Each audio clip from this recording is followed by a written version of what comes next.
Hey guys, welcome to the first ever episode of the Meg and Maddie show. We are so excited to be here with you guys and share all sorts of different things about sports. We started with Let It Fly Live. This is a new little branch off of it after filming some vlogs in Las Vegas and just traveling the country covering Creighton basketball. But now we're here and ready to expand to the rest of the country. Our message is sweet and simple. We want to share the student athlete beyond the jersey. Our motto is we are all about celebrating the student athlete's hustle, the epic moments, and sharing our love for the game with all y'all.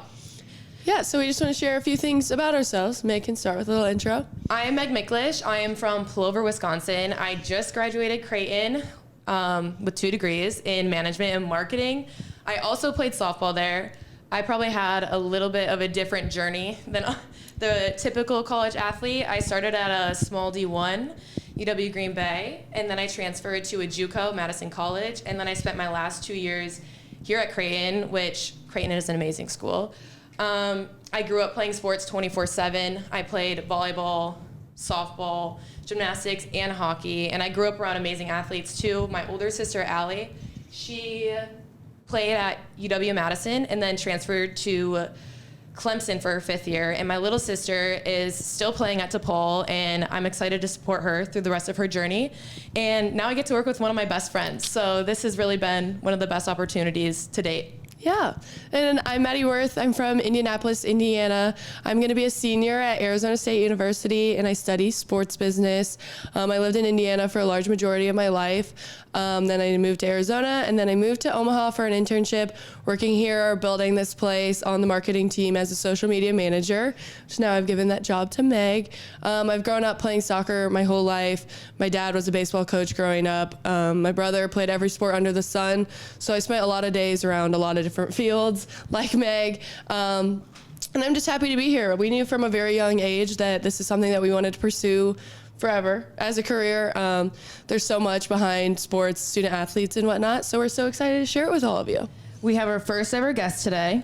Yes, Kevin Herlihy. He is the National Director of Operations for Perfect Game, and we're so excited to have him on, spread his knowledge about all the statistical things about baseball that you need and how they have grown too as well since I think the late 1990s. They've had their company, and now it is something where they put on hundreds of thousands, tournaments, showcases, and we're excited to have him on to talk about it. Yeah, he's a very intelligent baseball guru. It was nice to see it from his side as a student athlete and then moving all the way up to what he does now. He's got cool brands that he mentions. It's going to be cool. Yeah, so stay tuned. It'll be next. Thanks for watching. With Kevin Herlihy as our first guest. He is the Senior Director of Operations for Perfect Game. So Kevin, can you tell us a little bit about yourself, where you're from, what you do? Yeah, absolutely. Kevin Herlihy, Senior Director of Business Operations at Perfect Game. Originally from Roswell, Georgia. Currently reside in Atlanta, Georgia, right outside the Braves Stadium. Grew up in baseball for a long time. Played through high school, played through college, really came up through Perfect Game and just watched it grow. And it's been a really fun ride since. Perfect. All right, take it into your playing days. You went to Savannah State. I did, absolutely. How many years were you there? I was actually there for 5. So I had a red shirt, I think, my junior year, somewhere in there, arm surgery. So I spent 5 years there, graduated in 4, and started grad school, but got roped into PG and never finished. What was your arm surgery? I've had a number of them. I had rotator on my left and then labrum on my right. Gotcha. Double whammy. Double whammy. Yeah, a lot of banged up time down there. So you were listed as a utility player. You pitched, you hit. Did you play a position? Hit's probably generous. I swung in a lot of bad pitches, but I pitched, I played outfield, and I played first base. I was left-handed, so pretty much anything I could play, I got to play. That's very impressive. Utility really isn't a position anymore, I would say. A lot of people have one position and that's what they play their entire time, don't really mix it up. Why do you think that is now? There's definitely been a lot of specialization over the years. A lot of it just has to do with hitting too. You know, the DH has definitely changed the game at all levels. Being able to just have a pure hitter is almost more of a position right now, and there's always the old adage that if you hit, you don't sit, and that's definitely believable at all levels. Very. Do you think there's any good utility players in this College World Series? Absolutely. Yeah, I mean, there's a a lot handful. of kids that you see that still pitch and play a position. You obviously don't see that out of really Shohei in the big leagues anymore. And obviously with surgery, he's not doing that now. It's just, It does take a big toll on your body. And people don't realize, especially the guys who can pitch and play a position, a lot of it's lower half. Your arm wears out, but it's the constant grind on the lower half. And even like Cags, you don't see him necessarily playing the field every day, even if he's hitting. Yeah. So we did research on you, obviously. You went to the Tallahassee Regional in 2013. Was that your only post-season run? It was. So we won the conference outright that year. We then won the MEAC tournament, and we were in the Tallahassee Regional. I think if I remember right, it was us, Troy, Alabama, and Florida State. We got boat raced by Florida State the first game, and that was actually, I think, Jameis Winston's freshman year. So he came in and played right field back in the day, and, the rumor was that, hey, the freshman quarterback, he's the next quarterback. And everyone's like, all right, looks now good he in can play uniform. baseball. And I think it was like 10-0. And he comes in, base hit to right, guy stops around second, he just throws this ball to third base, just zip by, and everyone's like, all right, he can probably throw it. Yeah.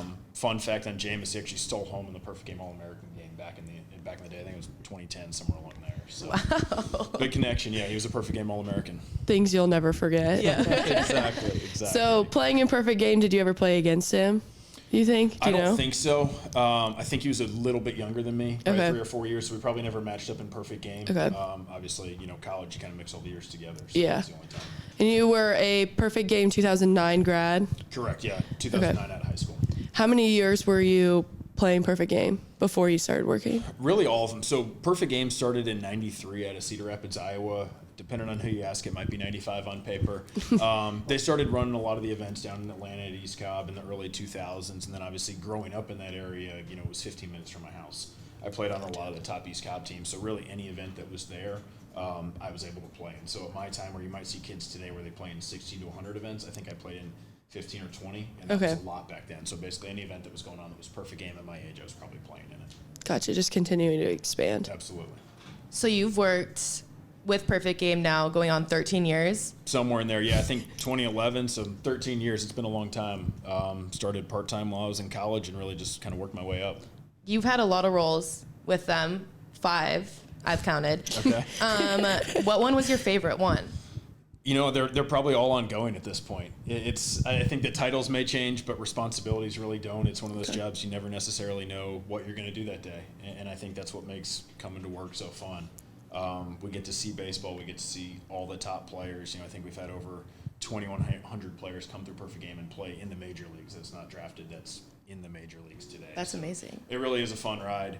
Now I get to be involved in a lot of the future planning, which is always fun. It's not necessarily what's happening today. We're trying to plan for 25 right now.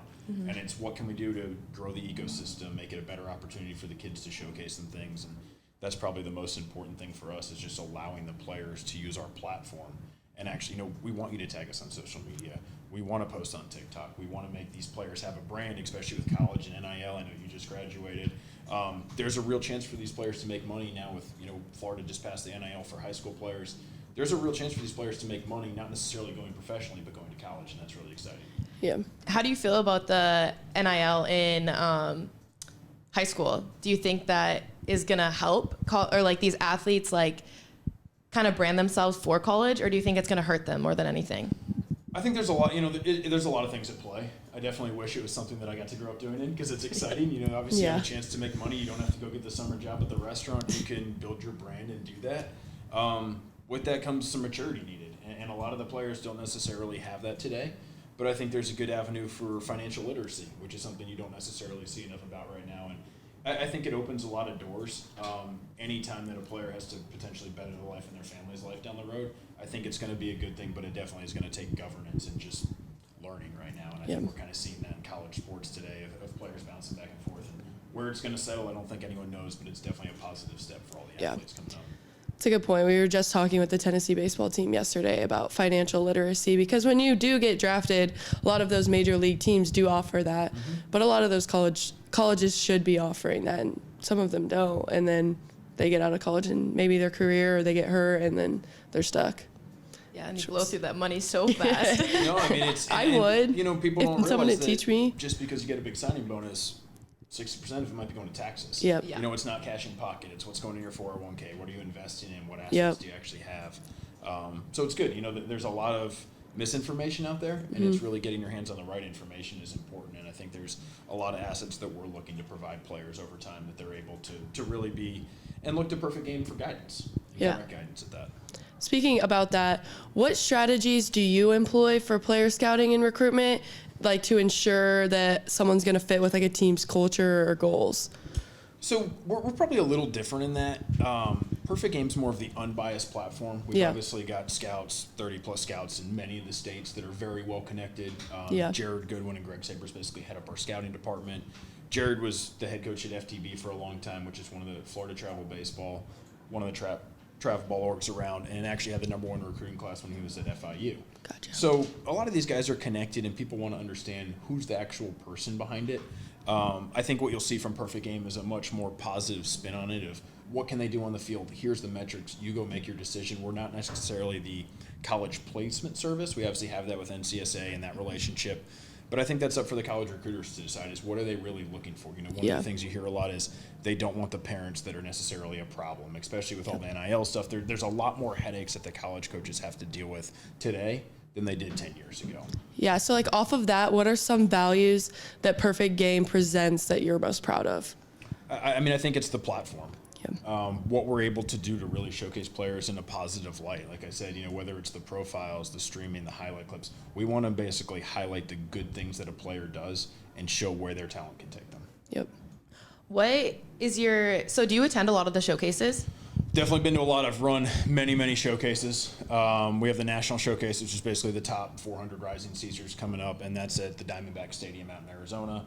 And we run the All-American game out there in August as well, which is the top 60 players that's selected. If you're familiar with some of the All-American games, it was our Aflac game way back in the day, and now the Perfect Game All-American game, which we always do in a big league stadium. Yep. What's your favorite part about these showcases? You get to see the metrics. So tournament play and individual showcases are obviously different. Showcases really provide that opportunity to see players in their, vacuum necessarily. You're going to see them run. You're going to see them hit. You're going to see them throw. And it's without necessarily the pressure of the game. They can really get out there and air it out. You can see the arm. You can see the mechanics. And that's what's exciting. There's certain kids and some of that, professional baseball looks at it as how do you value your player development system? Because just because you have the tools doesn't make you a good player. There's very good showcase players. I would argue I was probably a better showcase player if I in the right environment than I was a real player. And that's not always an easy thing to hear people say, but understanding what do I actually need to work on, and showcases can serve as a very good measuring stick of, hey, you're not as fast as you think you are. You don't throw as hard as you do, or this is what the top kids are doing, and you're just not there today. I think it was Virginia in their press conference yesterday. One of the players really uses stats in his training and metrics in his training, and someone asked him do you think that this is beneficial for you, and all these stats are beneficial for you? And he said something along the lines of using the right ones are important to you. So how do you choose what stats are useful for their profiles? So baseball, as you guys know, is very technological dependent. We've gotten into a lot of cool things, whether it's the highlight clips. There's so much stuff you can do with cameras today, the slow-mos, exit velocity. I think one of the big things we're doing right now is called Yacker Tech. We're calling it the Yacker Tracker. So it's a series of cameras. It's basically ball flight data. You're able to get spin rates, release points, similar things to TrackMan in a very digestible report for the players that they can see right after the game, so they can go on, get the report, and it really gives you things to improve on or look to improve on. And it's, you've seen it in softball for a number of years as well. A lot of coaches will rely on data like Rapsodo, and it's, you think you're throwing a rise ball, but you're really not. And it helps just basically quantify what you're actually seeing on the field and the results that you're seeing. I think that's one of the most important things about the technology is the data is available. It's how do you actually understand it? Yeah. Because if you look at raw data from a lot of systems, it might be an Excel sheet of 20,000 cells. And it's how do you make that presentable to not only, not the kid who's an economics major sitting in the front office writing algorithms for a big league team. It's how do you present it to mom and dad so that they can spend money on lessons or improvement that's actually going to benefit their son. Yeah, for sure. With these new technologies that are more team-based, like the pitch clock, the pitch comm, how do you stay updated on these latest trends and developments as head of baseball operations? Yeah, there's a lot of things that come down. You mentioned pitch comm. That's something, a lot of it. So our rules basically are, we've got a mix of MLB rules, college rules, high school rules, and obviously generally default to the National Federation for a lot of the guidance on that. But there's certain things that just for pace of play make sense versus don't. We don't necessarily have a pitch clock because it's not necessarily possible to have what you need on site, having the clocks at all the fields. Yeah. We use too many fields.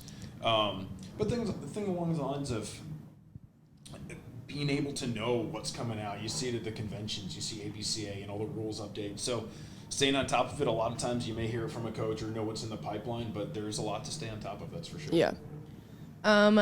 And kind of going along with that, the new things with like rules and the home run celebrations, like whole team can go out, but has to be quick, has to be that. So most teams don't do it because obviously you don't want the ump to already be mad at you when you're jacking home runs. But so with it being so fine-tuned, no more obsessive bat flips, props are being monitored. Do you think that takes away from like the fun in baseball for not only the players but for the fans as well?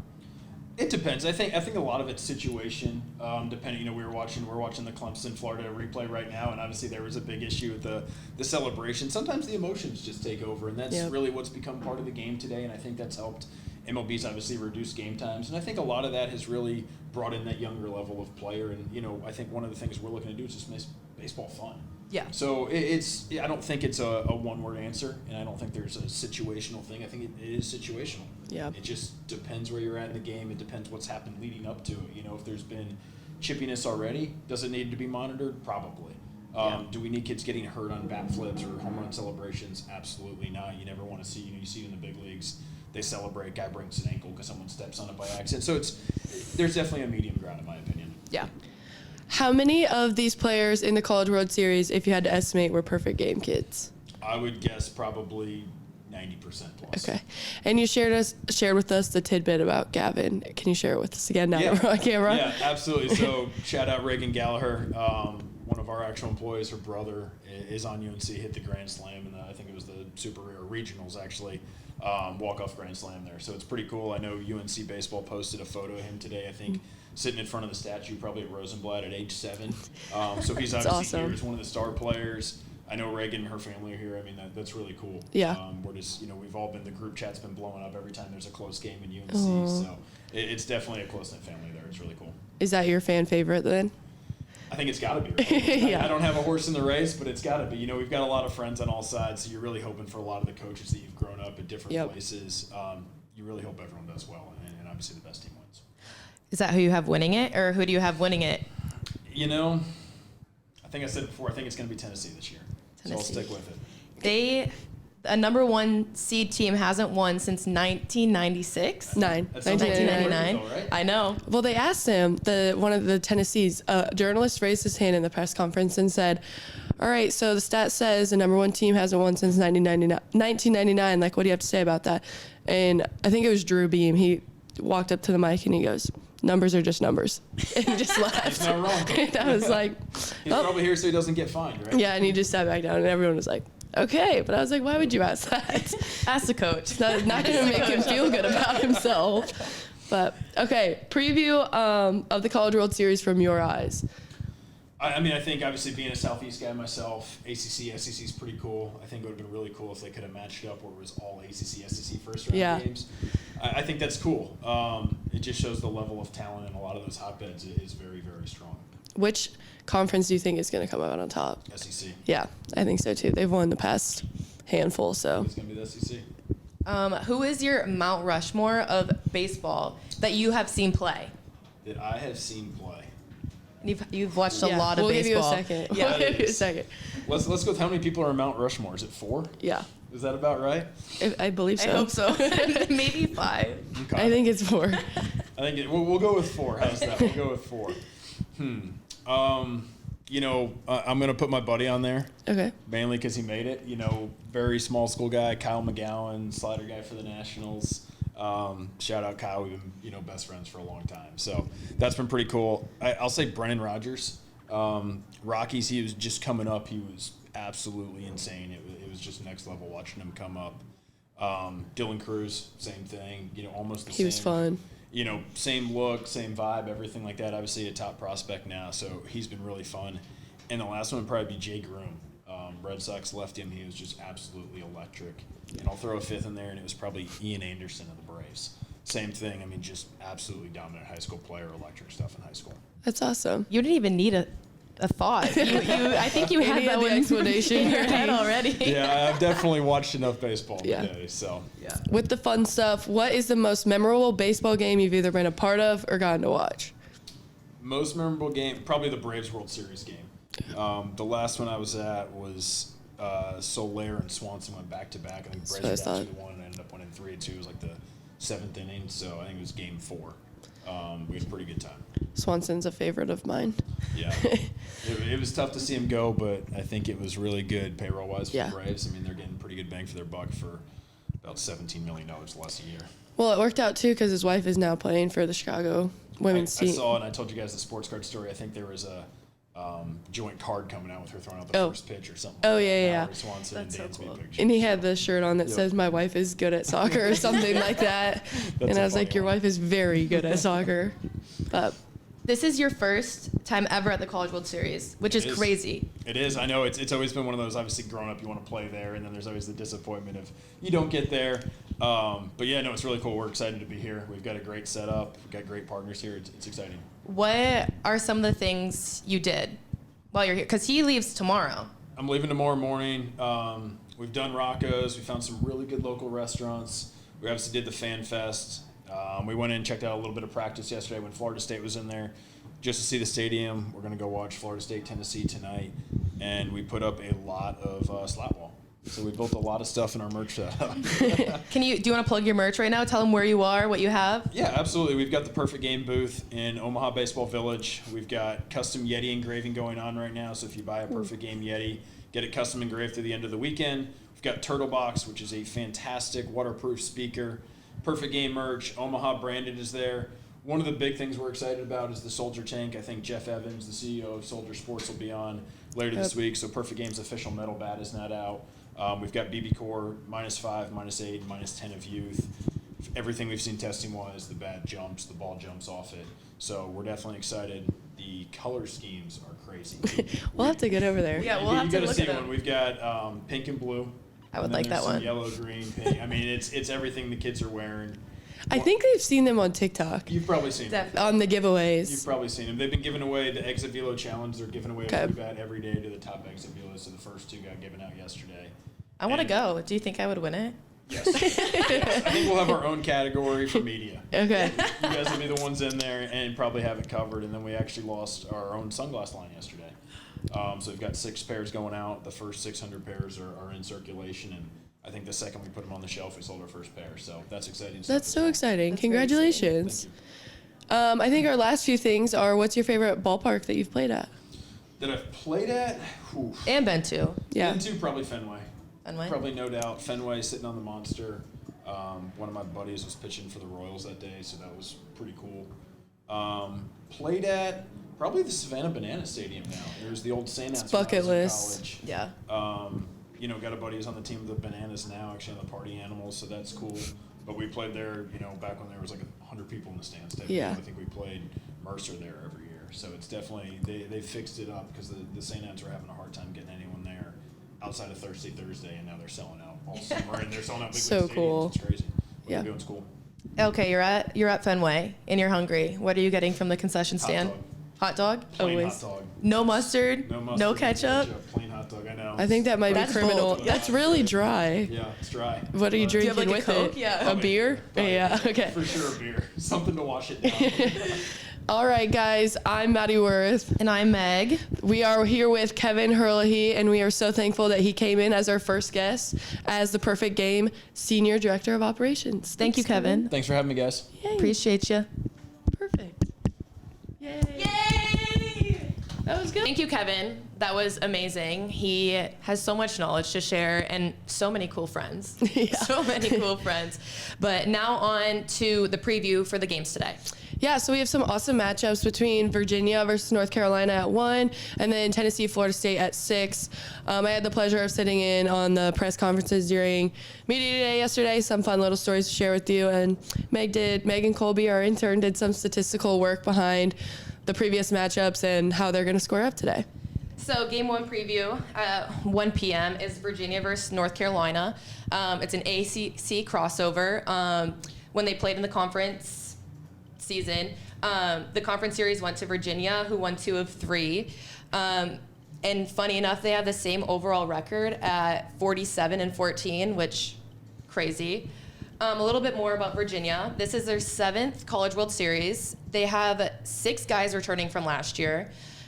We have 3 players to look out for. First one is pitcher Evan Blano. He has a 3.69 ERA, and his record is 8-3. 2 players to look out for, Bobby Whalen and Henry Godbout. They are both hitting 370. And another little fun stat is the Cavaliers have the 2nd best batting average in the entire NCAA with a whopping 336. So their head coach, Brian O'Connor, is from Omaha. He's grown up around these parts. He was actually on the Creighton 1991 College World Series team. He knows everything about this place. He was talking about in the press conference. It never gets old to hear welcome back. So that was fun to hear about. Also, another thing to look out for, the Virginia team all has cancer ribbons on their hats that they'll be wearing throughout the series. One of the student athletes, Matt Buchanan's dad, was diagnosed in mid-December of last year and unfortunately passed away on opening day this year. So it's just to show support for their teammate. We know how hard it is, especially with Father's Day coming up, spread awareness, and I think it's just a beautiful tribute. It was really cool to see. That was really cool. And now to University of North Carolina. This is their 12th CWS. Players to look out for them is pitcher Jason DeCaro. His ERA is 3.89 and has a 6-1 record. And they have crazy hitting stats, but 3 of them to look out for is Parker Harbor, Vance Honeycutt, and Casey Cook. They combine for 235 hits and have 64 home runs as a trio. Yeah, they're insane. Vance Honeycutt is a name you will be hearing for a long time. It's It's a hard name to even forget, yeah. Vance Honeycutt. His dad was actually, he's North Carolina born and raised in Chapel Hill. His dad was on an Omaha College World Series for the Tar Heels as well, which is a super cool little story. Great family. We're so happy to have them around. But I think the most interesting little tidbit is the Tar Heels have won 3 of their post games in their final at-bats. I know they say a game is not over until it's over, but I'd be watching out for the Tar Heels until it's 2 outs, bottom of the 9th. I agree. That's crazy. The second matchup for the day, the 6 p.m. game, is Tennessee and Florida State. This is Tennessee's 7th College World Series. They are the number 1 seed in the College World Series, and we talked about before that the number 1 seed, which Maddie will dive in a little bit more to after, but the number 1 seed hasn't won since 1999. Their overall record is 55-12, and their players to look out for are pitcher Nate Snead. He has a 9-2 record and a 3.34 ERA, and another pitcher, AJ Causey, with a 13-3 record and a 3.77 ERA. 2 position players to look out for are Blake Burke. He has a 3.76 batting average and 19 home runs this season, and Christian Moore, who is 4th in the country with 32 home runs. Yeah, they're a really fun bunch. They're really outgoing. We've had the pleasure of getting to know them the past few days. They're going to be a team to look out for. They carry the energy and the spunk. So They're crazy. Now for Florida State. This is their 24th College World Series with no trophy to show for. Yeah. No trophy to show up for after 24 times here. Their overall record this year is 47-15. Some players to look out for are pitcher Jamie Arnold. He has an 11-3 record and a 2.77 ERA. Do you know how crazy that is? I do. How many games that? 14 games he's pitched that have gone to him. So he's probably pitched a couple more. But to have a 2.77 ERA is insane. Position players, Cam Smith with a 4.02 batting average, and James Tibbs III with a 3.72 batting average. And they both combined for 44 total home runs this season. Yeah, they are also another really fun bunch. I was talking to Meg after listening to the press conference, and I was like, Daniel Cantu said this really interesting thing in the press conference. He looked at his coach and called him Papa Bear, made it a completely normal sentence, and he was like, yeah, that's Papa Bear. We're just his younglings. He's leading us to the promised land. And I'm like thinking, I'm like, okay, if that's how you feel, thank you so much for sharing.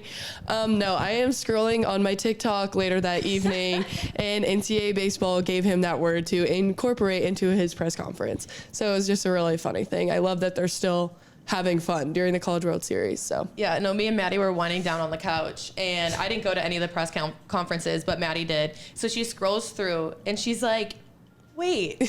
So she watches the whole thing through again, and she's like, oh my gosh, and we tweeted it. Yeah, I fully tweeted about it. I was like, that's a really interesting to say about your coach. And Maddie's like, you'll never believe this. And then showed me it. And then I think we laughed about it for like 10 minutes. Yeah. And we were just so tired after being outside for 14 hours yesterday. Yeah.